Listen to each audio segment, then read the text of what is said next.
Hey everyone, back again. Now we're on to part 3 of 4. Well, my part 3 of 4.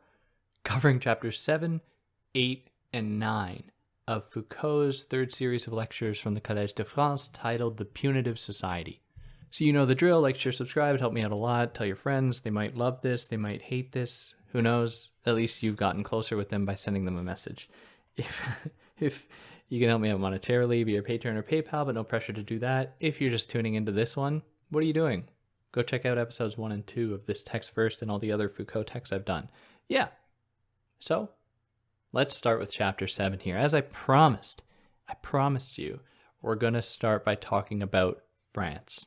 Last episode, we talked about the Quakers' influence in the United States, informing prisons, and what happened in England. But now we're going to talk about France and how that was different. So in France, we saw that class and bourgeois influenced how they motivated the emergence of prisons there. Whereas in France, things were a little bit different. In France, it wasn't so much the influence by the bourgeois, but the influence by the monarchy in response to the 17th and 18th century popular movements and uprising, the peasant revolts, like the Nu-Pieds rebellion in France. That was a peasant revolt targeted largely against taxation imposed against the lower classes, against the peasant class. And this is recounted in most detail in the previous series of lectures titled Penal Theories and Institutions that I've covered on this channel that you can go in, or this podcast, that you can go and listen to if you want. It should be easy to find. And then you will expand your vast knowledge. Your already so vast knowledge. It'll just, you won't know what to do with all the knowledge. I know I don't. Well, to be totally honest with you, I'm pretty much nothing without my notes. I have more than 1,000 pages of handwritten notes on all of these texts. And without them, I mean, someone could ask me about this stuff in 5 months' time and I'll be like, I gotta check my notes. You know, I tend to not really feel comfortable. I don't know why the hell I'm talking. Anyway, so there was those monarchical influence in France as opposed to the bourgeois influence that was seen mostly in England. So as we talked about in the previous set of lectures, the one titled Penal Theories and Institutions, what we saw in France was a heavy reliance upon the army and justice system for repressive purposes. But into the 18th century, justice was becoming more cumbersome. It was hard to keep using judicial apparatuses. There were too many crimes. It was becoming more about money. Judges wanted to get rich, so they would charge fees to do their job. And the army was way too costly. You can't just deploy the army every time there's a revolt because that costs a ton of money. Instead, the monarchy then needed a new apparatus of control in the form of like ostracization, which could be used to just send people away, but we know the problem with that. But it was anything really. There was just this search for a better way to deal with criminality. So instead, what was seen was a broader administrative body emerge that could help keep track of people, their movement, what debts they owed, the taxes they owed, and so on, but also a police force that would help to enforce the way that what these people owed to the state and to other people. But people weren't stupid. People can recognize when they're being oppressed and repressed. They can acknowledge that the state is using new kinds of tactics to keep them under control and to guarantee that they're going to be paying taxes to that state. They're going to keep track of you. They're going to knock on your door repeatedly. They're going to come after you. There's no way to avoid it. How do people then consent to this? Like, why are there not more revolts in response to it? Well, Foucault gives 2 possible strategies to avoid new revolts emerging in response to these new kinds of control. Now, I want to say here that I don't think this idea that he gives us here of these 2 kinds of control is quite as developed as he should have developed it in the lecture. But in any case, here they are. He says that on the one hand, there's what he calls the fascistic strategy, a fascist-like strategy that requires indoctrinating everyday citizens to be part of its machinery, to hire regular citizens to be like the police, to be the administrative bodies, to be the tax collectors, and so on. But then he also suggests that there's a more concentrated type approach, and that is to maintain power very clearly in the hands of a few people who you don't want to screw with, who are going to uphold the system. So the fascistic strategy, the fascist-like approach, tries to incorporate as many people as possible and to bring them into the fold by appealing to their nationalism or racism. So you sell them ideas that their cooperation is going to be for the benefit of their nation, of their race, of their class, and so on. It therefore makes the police and these administrative bodies look somewhat innocuous, look harmless. I mean, Bob down the street works with the cops. I mean, Bob's a great guy. What's wrong with that? It's all going to be fine. But Bob is not just Bob in that setting. Bob very much takes on a different personality and embraces different values and upholds different values than when he's, just mowing his lawn down the road. Now, the other kind of power, or the other way in which this power is normalized and made to seem like it's not actually power exercising itself, by maintaining power in the hands of a few, it convinces the people that their interests are being and can only be represented by those people in power. So here you get like the Donald Trump type strategy, which is, it's not like there's a clear division here between the fascistic strategies and those of megalomaniacs, but they claim to be the only ones who can represent those hurt masses, those masses yearning for more wealth, for more power. They say, I am your savior. I can save you. I'm going to be the one that is going to lift you out of your predicament into the spectral light of prosperity and so on. So the Donald Trump example is just so easy. Like he has a gold toilet, and there are people who live in abject poverty who are like, this man gets me. Like the guy lives in a gold. It's absurd. But in any case, these were the two ways in which this power, these new exercises of power, were being normalized and being sold to people so that they would consent to them. Consent, kind of, but to avoid people opposing these powers and revolting even further. Now, in France, there was also a very specific phenomenon that had happened, and that it was a thing that you could do as a French citizen that helped to normalize power and to spread it throughout the social body, to distract from the fact that it is quite localized in the form of a state. And this was through what was called the lettre de cachet. The lettre de cachet were letters that people could write to the king or to the royalty to complain and ask for someone else to be arrested.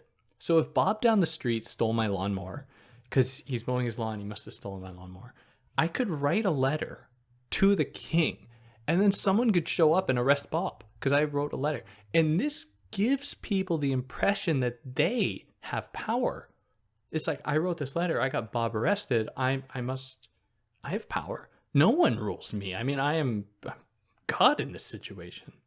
So with this example of the lettre de cachet, we see almost this transference of power from the state, at least in the way that it appeared, from the state to the people. So there's kind of like a transference from this concentrated type power I just described to the fascistic one, so that power was distributed everywhere. Except Bob's not a cop in this setting, he's the guy stealing your lawnmower. So this would almost be the word of the king that was motivated, at least on paper, from an everyday citizen who could then, claim that they have some kind of control over the king. It was kind of a quasi-democratic type situation going on here. And Foucault writes that it is, in a way, a temporary appropriation of royal power, with its signs and marks at the level of local power, groups, and individuals. It essentially gave the illusion of having power among everyday people, and that power was benevolent. It could be used for good. I know that Bob stole my lawnmower. Justice will be served, and that will be it. Now, during the witch trials, this was often used, where people would write in to claim that someone down the road was a witch, someone in their town was a witch, and that then they would be dragged off and horrible things would happen to them as well. And of course, this goes down sexist lines that can't be ignored. Foucault doesn't give it much attention here, but of course, there are all of these other influences. Like, who are the ones that are being called out through these lettres de cachet? Were they, people working certain kinds of jobs or others working other kinds of jobs? Were they mostly men? Were they mostly women? Were they people of color? All of these things are definitely worth considering as well. And still before prisons, like, we're not really there yet, the actual punishment as confinement would be religious homes or hospitals. Like, if somebody was going to be confined in response to one of these lettres de cachet, they would be like sent to, maybe they were considered to be mentally ill, sent to a hospital, or they would be sent to a religious home. So at the time, though, this wasn't really seen as punishment. Like, it was a way by which to correct someone, to heal them, to heal their mind or to heal their soul in like a religious institution. It was a means of almost self-correction, which the letter writer often advocated. Like, they didn't want anything bad to happen to Bob. They just didn't want Bob to do it again, which is fundamentally different than earlier ways of dealing with criminals in which they would just be like tortured or cast out of society. So as I said, this gave the impression that anyone could have access to power. Anyone could participate in it, and therefore that power was not discriminatory or that it wasn't being misused. Anyone could have access to it. And this necessitated lots more record keeping, a broader administrative body to keep track of all of these complaints. It's like if anyone watched The Office, there's this moment where Dwight realizes that all of his complaints against another employee who happens to torment him throughout most of his career, Dwight finds out that this other employee, or the complaints that he'd been filing about this other employee, hadn't been going to HR, they'd just been going to some random box somewhere and disappearing, which is kind of a reverse of this. It's like the administrative body shrinks in the face of capitalist cutbacks, which I wonder in the future what that'll mean. But in any case, I don't know why I thought of that. This necessitated lots more record keeping in order to keep track of all these lettres de cachet, to catalog all the complaints, to catalog the defendants, what they owed, how things are going to be paid back. And this catalyzed psychiatric and sociological knowledge, like we talked about in the last episode with the record keeping that was going on in the States, in the prison institutions run by the Quakers. So people would be organized according to their crimes, which does the work of confirming power in their recognition as a criminal, and they're being labeled as such, and more specifically being labeled a certain kind of criminal, where their certain act would put them in one category, which would have a corresponding punishment, and so on, which was still like too specific for what would eventually culminate into the prison. But it's important to really emphasize here that these are the kernels, the beginnings of that prison system within France. And this accumulation of knowledge, it was slow, it was cumbersome, but it would accumulate. And it would be used to form a police knowledge that would apprehend people through or by identifying the political marks bestowed on them by them being categorized and that have been set on them. And so their deviancy would be recorded and would be collected and understood. So jumping back, in England, there was the religious influence and the capitalist influence for an emerging prison system, and it, of course, aligning itself with various other market interests. Whereas in France, a continued emphasis on the state by the will of individuals helped to give rise to its own prison system, where people felt like they had an active part in power. They weren't subject to it, they were very much subjects of power. Does that make sense? They controlled power. They weren't victim to it. Both in these contexts, both situations in England and France, shared a fundamental concern with centralizing penality according to new class interests that could take advantage of the way that power and knowledge was coordinated in both of these settings. So there was this gravitation of power, obviously, to the bourgeois or to the state, and this could help to, and I should add, this power was being normalized throughout the entire social body. And this very centralization itself was being hidden. So in England, the working class were convinced that it was in their best interests that they hated people who didn't work or people who broke the law. And in France, they thought that they were exercising power when they were sending Bob to a religious convent or to be locked away somewhere. But of course, this was just a demonstration of still royal power, of state power. So power itself, while still being centralized, and in fact that centralization being intensified, started to also be expanded. And it became, or disseminated throughout the social body. And so it became known or believed that it wasn't occurring, that the centralization and monopolization was not occurring, which made it all the much more easier for that power to keep existing. And that puts us here into chapter 8, which just takes off from pretty much the same point. So this progressive centralization of power allowed the state to put new penitentiary into effect and to usher in the Punitive Society. So at the beginning of the 19th century, new capitalist interests motivated new repressive apparatus to keep low classes in line. However, Foucault complicates this by saying that, or by pointing out that low-class criminality, or what he calls popular illegalism, wasn't always feared by the bourgeois. They liked it in some settings. And here we're going to get into one of the more important elements of this series of lectures, and that is this idea of popular illegalism. And what Foucault is going to identify here is that what was at this time starting to be viewed as criminality wasn't always viewed as criminal as such. So during the peasant revolts in France, the bourgeois had no problem with mobs forming, with riots forming against the state. They liked it, in fact, because it was targeted against taxation, which the bourgeois thought was going to cut into their profits.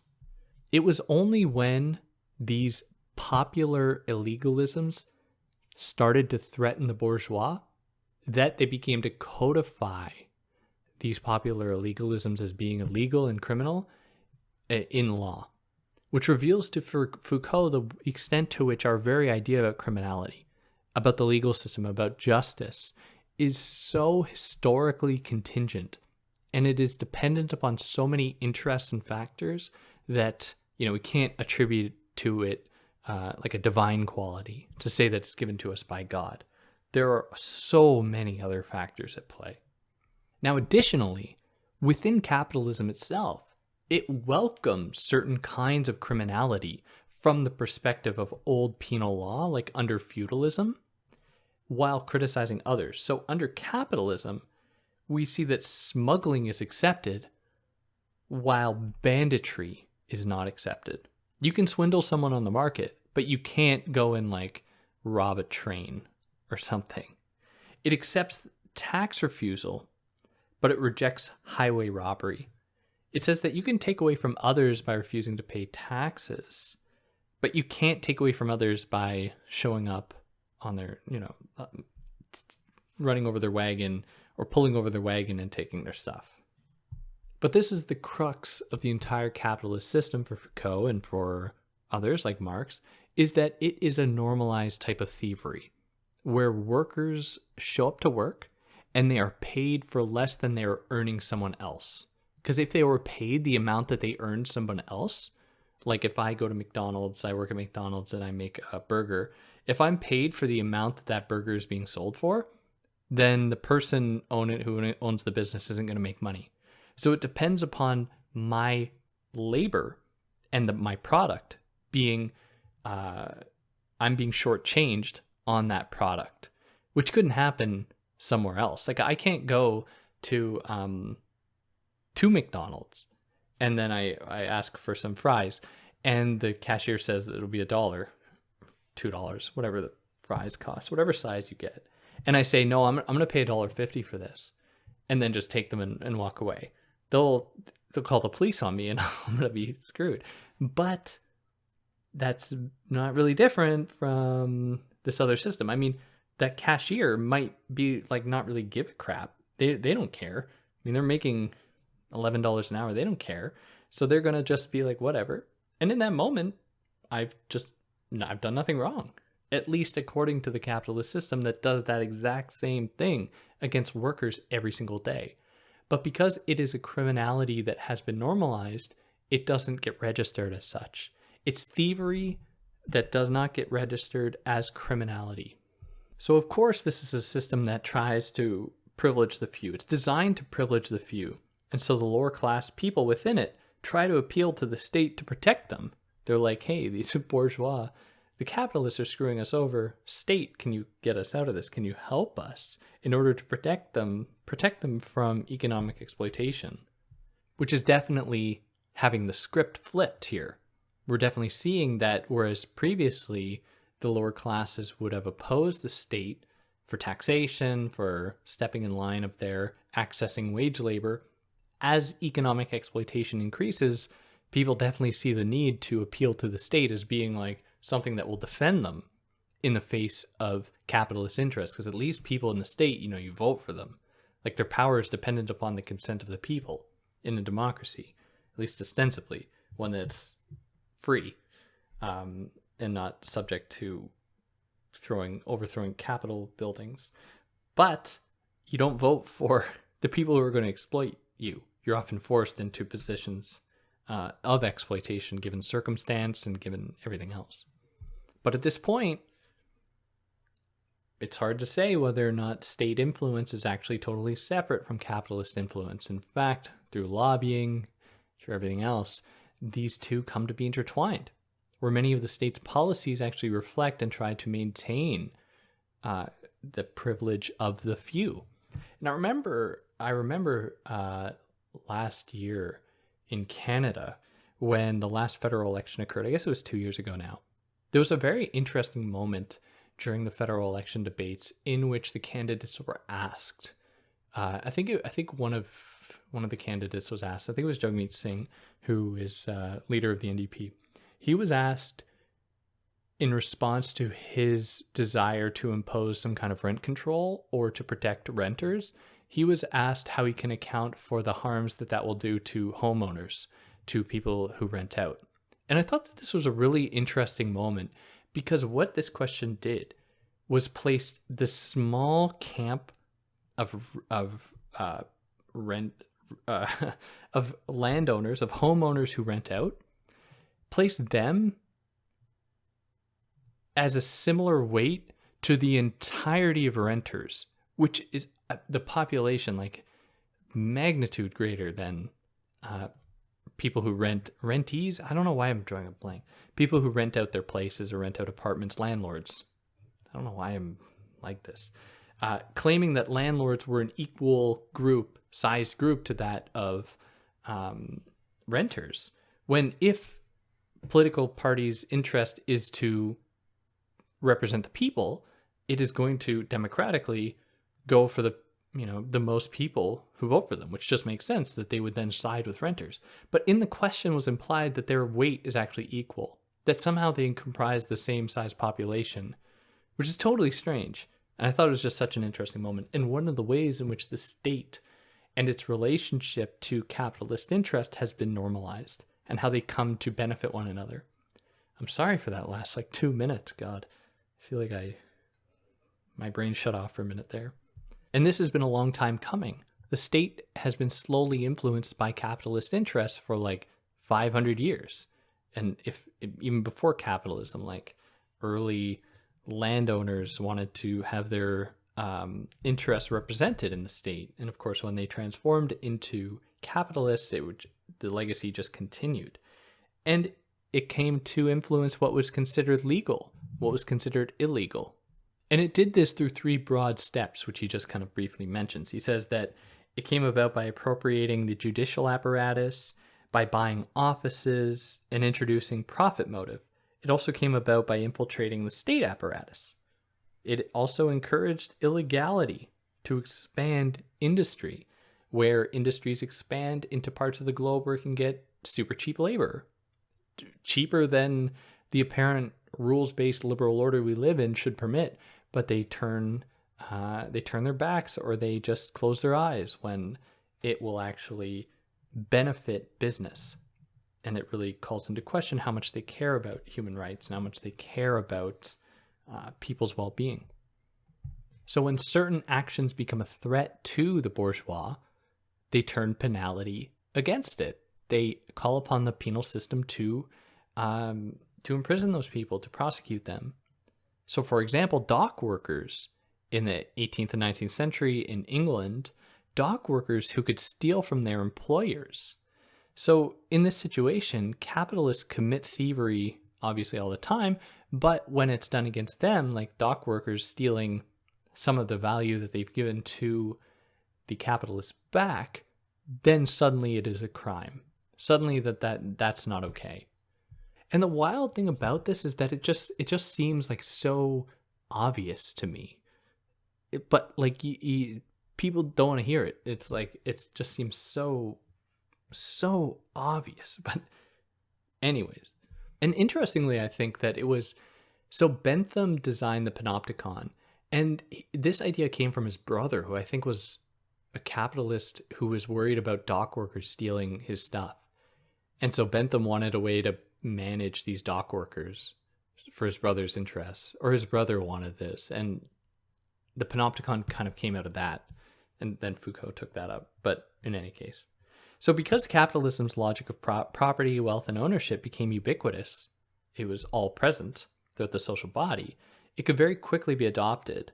And so anyone who attacked any of these things would be seen as hurting, as harming the social body, and be seen then as a social enemy. So surveillance would be injected in the workplace, and to watch wage laborers who are made to believe that their moral worth is contingent on their having respect for property, of being hard workers, using the property well, almost like as though they should be happy that they're given a job, and they should be happy to be working for somebody else. So the role of the prison in this setting was to create a firm divide between delinquents and non-delinquents. So there are those people who follow the rules, who respect property, who respect wealth, and then there are those unsavory people who break the rules, who break the social contract, who are fundamentally flawed and evil. And so we saw here that prisoners would be pitted against workers. Workers would come to hate criminals. And like we talked about in, I believe, the first episode I'd done on the Punitive Society, workers would actually be armed with weapons to fight against vagabonds. Workers would be hired, not really hired, but they would become the frontline defense to maintain their own capitalist oppression. They would fight to the death to make sure that they were the ones being exploited. And anyone who opposed the real problem, the exploiters, they would be punished. But there was the added effect of workers hating the fact that prisoners would get like housing if they committed a crime and get food. So Foucault writes that the prisoners' material conditions were no worse than the workers' housing conditions. And this encouraged resentment and animosity, very much something we hear today. Very common idea that like, oh, why do prisoners get all of these benefits within prison? I mean, they should have the rights taken away, anything like that. Or people point to like Scandinavian prisons and say like, why do they get televisions and like video game consoles in there? Like it looks like a vacation home, not a prison, which like horrible thoughts altogether. But not to mention the fact that it's just fundamentally flawed in that these prisons in which there's more investment, the recidivism rate is much lower.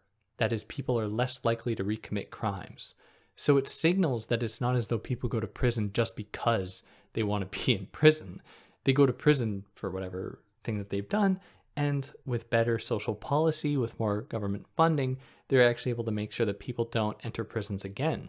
And this is something that can't happen if prisons are run for profit, by the way, because if they are run for profit, It is in the interests of the profit maker to make sure people still go to prisons, that prisons keep existing, and that people keep occupying them.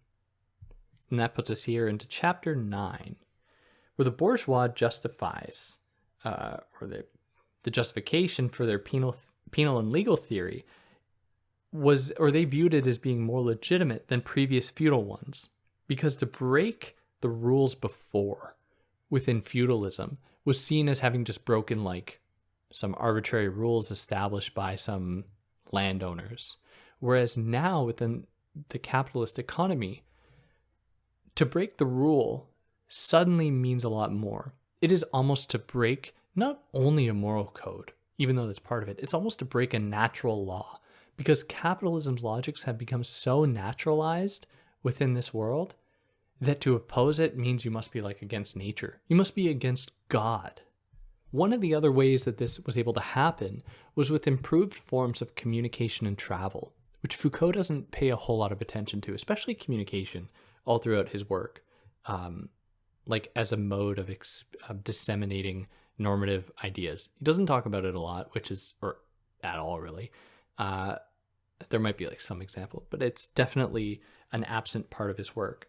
But what happened here was that whereas under feudalism, laws would be determined likely in accordance with the state and the state's interests in that sector or whatever industry was going on in that area, under capitalism, where suddenly you saw all of these neighboring countries adopting the same economic system, the same economic values, this lent the idea, or this contributed to the idea that it was natural, that it was all-encompassing, that to oppose it meant that you were opposing natural order, or the word of God, so on.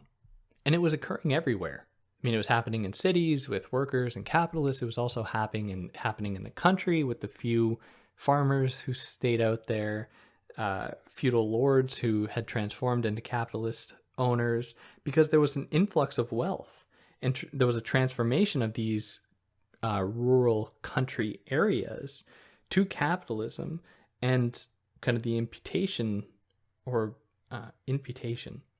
there was suddenly inputted a new worker-capitalist relationship on the previous serf-lord one under feudalism, which meant that there were fewer opportunities to actually oppose the system at hand. Because with the sudden influx of money, and with the attachment of value and prosperity to material growth and wealth, where growth is the name of the game, is the end goal, whereas under feudalism it wasn't nearly as much growth. It was about maintaining one's noble status, like of a noble lord. With it, they always wanted to expand, but not nearly. Like in the case of capitalist production, there was a lot more opportunities for people to actually live their own lives, because they weren't going to be constantly expected to work harder and work harder and work harder for the benefit of their overlord.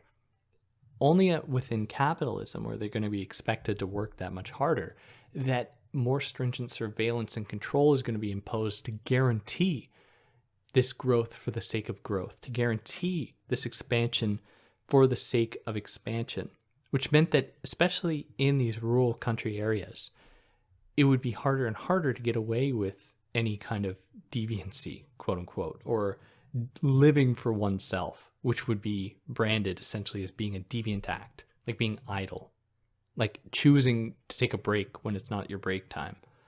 Now, these increased controls meant that there would be many more revolts emerging as well, even though this power was normalized and there were measures put in place to try to mitigate the emergence of new revolts. Still, there were many more, and this necessitated even more surveillance, even more control. And in literature and legal texts, the thief or the criminal is illustrated as an animal, almost as being closer to nature, and as being separate from those who live and work, and which is super interesting as well. And this corresponds to a broader turn in the way that natural life is depicted, where historically, and this can go all the way back to like the Greeks to some extent, to be closer to nature almost has a certain potential to it. Like, you are an exalted figure if you are closer to God. closer to nature, therefore closer to God. Whereas now, being an animal or being seen as an animal or closer to animality is seen as being a vice, being seen as being almost pre-modern, which connects to also an emerging scientific discourse that wanted to categorize humans based off of their proximity, not to nature, but to a higher order, a newly believed higher order, which could be used to justify racism against people who didn't live in the same social configurations that were sprouting up in Europe. And it was used to justify European supremacy and white supremacy in so many contexts. And this was used against the working class very much, of course, as well against indigenous populations in the Americas, against people in African nations, and so on. Now, to conclude this chapter, Foucault considers the role of the intellectual in all of this. And for anyone more interested in this discussion, I've covered the text between kind of an interview or conversation between Deleuze and Foucault, in which they talk about intellectuals and power, the role of intellectuals. Where here Foucault says that he has a problem with the way that intellectuals are obsessed with trying to find the stupidities of the bourgeois economy, very much like I do. You know, I say things like, it's so obvious to me how messed up this is. While, you know, I like to think there's some merit to that, Foucault is cautious insofar as that kind of places there to be a transcendent metric of good and evil, or stupidity and intelligence, that can be used to judge people's actions, which is wrong, because that we start off on the wrong foot by doing that. Instead, we have to consider the interests involved, the varying overlapping factors that contribute to any historical development, any societal development, or any change. And just by pointing out the stupidities of something doesn't actually help anything at all. So Foucault says that this is to work within the parameters of a highly abstract textuality.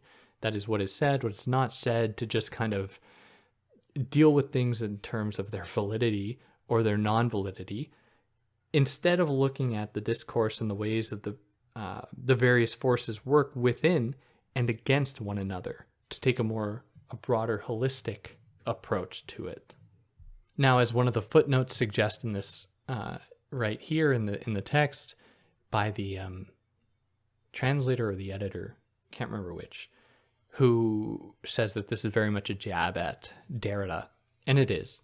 And there's another text that I've covered where Foucault takes aim at Derrida. It's This Body, This Paper, This Fire, that I've covered. And I've done an episode just on Foucault's criticisms of Derrida itself. You can go find if you're interested. But the point is that for Foucault and Derrida, it's way too abstract. It doesn't consider the specific historical, real, material influences behind these historical developments, considering instead these abstract qualities of something being reduced to textuality, which Foucault says is fundamentally unhelpful. And yeah, that'll put us into chapter 10.